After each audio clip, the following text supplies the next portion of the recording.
Hello दोस्तों, फिर से मैं आप सब लोगों का स्वागत करता हूं मेरे चैनल हैंड राइटिंग सीक्रेट्स में। आज मैं आपके लिए लाया हूं फिर से कुछ खास। आज हम जानेंगे हैंड राइटिंग में dual personality, ego strength, emotionally withdrawn, personality traits कैसे देख सकते हैं। हाँ दोस्तों, इस वीडियो नंबर 7 में हम ये 3 पर्सनालिटी ट्रेट्स जानेंगे किसी की हैंड राइटिंग में। चलिए शुरू करते हैं। पहली पर्सनालिटी है ड्यूअल पर्सनालिटी। हाँ दोस्तों, ड्यूअल पर्सनालिटी। ड्यूअल पर्सनालिटी किस तरह होती है? ड्यूअल पर्सनालिटी जब हैंड राइटिंग में कोई बंदा, कोई शख्स या कोई आदमी, ठीक है, ये तो बेसलाइन है हैंड राइटिंग की। ये परफेक्ट एबी स्लैंट है, आप सब जानते होंगे, ये मैंने पिछले वीडियो से बता दिया है। ये एफ स्लैंट है और ये रहा BC, CD, DE और E+। 1 2 3 4 5 6। ओके, जब कोई बंदा लेफ्ट साइड भी लिखता है और राइट साइड भी लिखता है तो इसको ड्यूअल पर्सनालिटी कहते हैं। ड्यूअल पर्सनालिटी होती है दुहेरी शख्सियत, मतलब ये कभी इंट्रोवर्ट हो जाता है और ये कभी एक्सट्रोवर्ट हो जाता है। मूड स्विंग्स, मतलब बदलता हुआ मिजाज है। ओके, इसका मिजाज जो है बदलता हुआ है। शोन बाय एन ऑब्वियस, मतलब आपको देखते ही पता चल जाता है। Obvious slant variation from left to right in the same sentence. Same sentence में लेफ्ट और राइट की तरफ लिखा जाता है। जैसे यहाँ पे देख सकते हैं आप, सीवियर स्लैंट यल, देखिए यल, यल लेफ्ट साइड जा रहा है यहाँ, और टी देखिए राइट साइड। ओके, और V right side, T left side, T left side. इस तरह सेम सेंटेंस में shown by an obvious slant variation from left to right in the same sentence, this person has trouble making decisions because the head and heart are in conflict। हाँ दोस्तों, हमेशा टकराव होता है head और heart में, मतलब दिलो दिमाग में हमेशा टकराव रहता है। ये कभी इंट्रोवर्ट हो जाता है, sometimes withhold emotions, sometimes shows lot of emotions। Okay, he withdraws into the introverted personality when he feels insecure। जब ये असुरक्षित महसूस करता है तो ये अंतर्मुखी बन जाता है। ओके, मतलब इंट्रोवर्ट हो जाता है।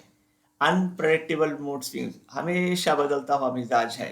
ऐसे लोगों से मतलब संभल के बात करना पड़ेगा, क्योंकि वो कभी इंट्रोवर्ट हो जाते हैं, कभी एक्सट्रोवर्ट हो जाते हैं और कभी इम्पल्सिव भी हो जाते हैं। ठीक है, shown by N obvious slant variation, मतलब कभी लेफ्ट, कभी स्ट्रेट, कभी राइट ये लिखने वाले कभी इंट्रोवर्ट हो जाते हैं, कभी एम्बिवर्ट हो जाते हैं और कभी एक्सट्रोवर्ट हो जाते हैं।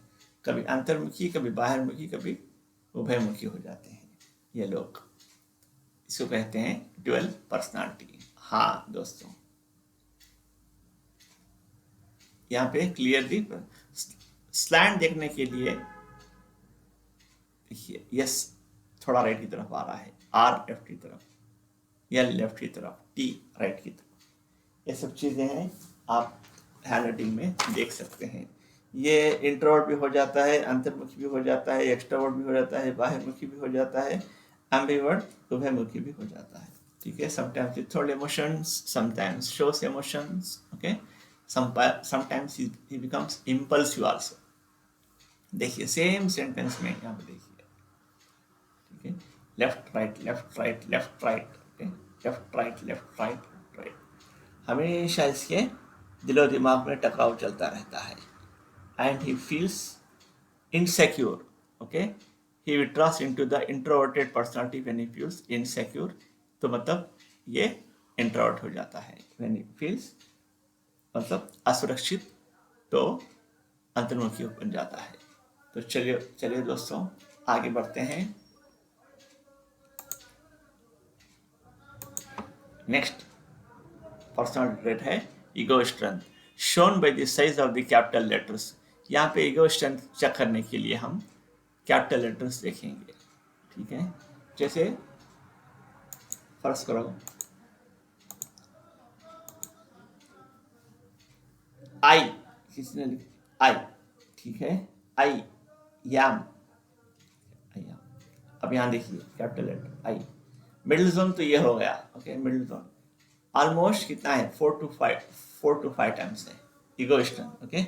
ये अहंकार शक्ति होती है, ये जितना बड़ा होता है इतनी ज्यादा इसकी अहंकार शक्ति होती है।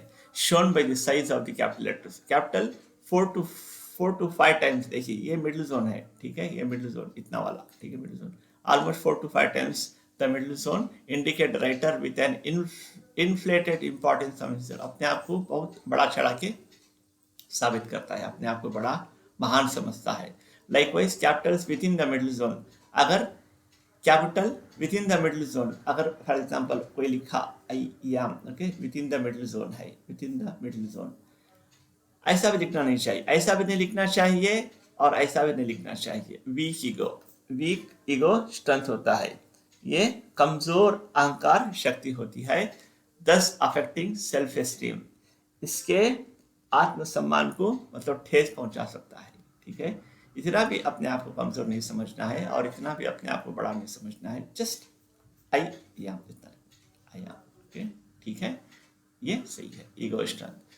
सो इसे क्या पता चलता है, कैपिटल लेटर हम ऑब्जर्व करते हैं, अगर 4 to 5 times the middle zone है तो ये बंदा बहुत इन्फ्लेटेड इंपॉर्टेंस ऑफ हिमसेल्फ, अपने आप को बहुत बड़ा बहुत महान समझता है, ऐसा भी गलत है, ठीक है।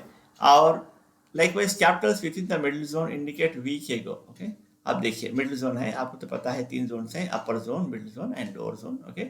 यहाँ if the capital letter is within the middle zone, within zone, ऐसा भी नहीं होना चाहिए, this shows weak ego strength, ये मतलब कमजोर अहंकार शक्ति होती है, ठीक है। 10 अफेक्टिंग सेल्फ स्टीम, अपने आत्मसम्मान को, अपने आप को इतना बढ़ाता चढ़ाता नहीं है आदमी, ठीक है, अपने आप को बहुत कमजोर समझता है दूसरों से, ऐसा भी नहीं होना चाहिए।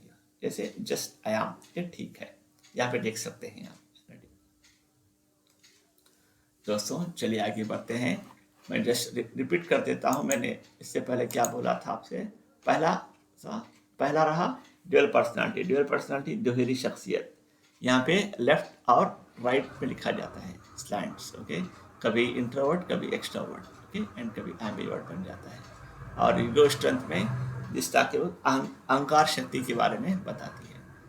और आज के लिए तीसरी पर्सनालिटी ट्रेट है इमोशनली विड्रॉन। इमोशनली विड्रॉन आप लोगों को सब पता है, ये इंट्रोवर्ट होता है, अंतर्मुखी होता है, रिजर्व होता है, आरक्षित होता है, सेल्फ सेंटर्ड होता है, आत्म केंद्रित होता है। ये जो बंदा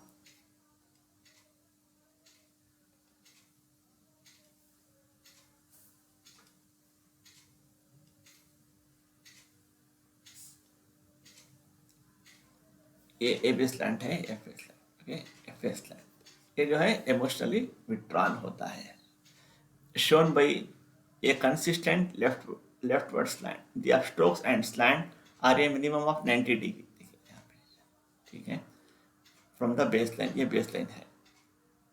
An introvert, ये अंतर्मुखी होता है, this person keeps his own counsel, rarely expresses feelings and makes logical unemotional decisions। ये जो बंदा है अपना मशवरा अपने पास रखता है, किसी से मशवरा नहीं करता, और ये खुद की सलाह खुद को देता है, और he never expresses emotions, unemotional decisions देता है, ठीक है, and logical and unemotional decisions देता है। इंट्रोवर्ट बंदा है, बहुत उद्देश्य होता है, खुद का मशवरा खुद को देता है। ये रहा इमोशनली विड्रॉन। सो दोस्तों आज के लिए बस इतना ही। मेरा ये चैनल हैंडराइटिंग सीक्रेट्स, आपकी हैंडराइटिंग क्या कहती है, अगर आप लोगों को पसंद आया है तो आप लाइक कीजिएगा, शेयर कीजिएगा और सब्सक्राइब कीजिएगा। और अच्छे हैंडराइटिंग एनालिस्ट बनने के लिए मेरे सारे वीडियोस को पूरा पूरा मतलब फुल कंप्लीटली देखना चाहिए, एक सेकंड भी मिस नहीं करना चाहिए।